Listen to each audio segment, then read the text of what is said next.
Pasukan Chechnya yang tergabung dalam operasi militer Rusia melancarkan serangan menggunakan drone rakitan khusus terhadap sejumlah ruang persembunyian tentara Ukraina di kota Volchansk, wilayah Kharkov.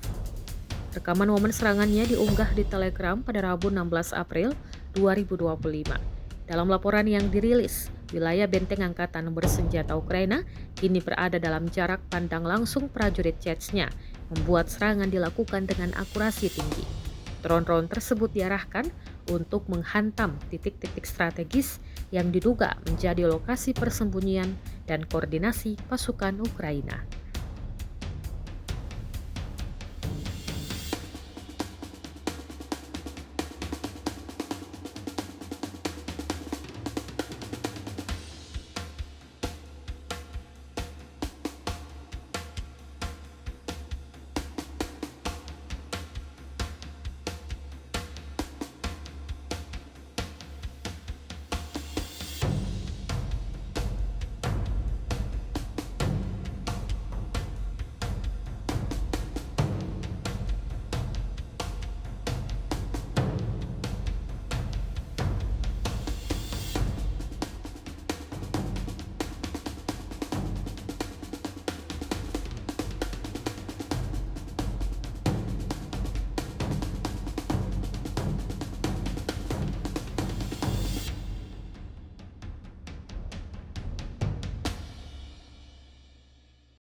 Download Tribun X sekarang, menghadirkan lokal menjadi Indonesia.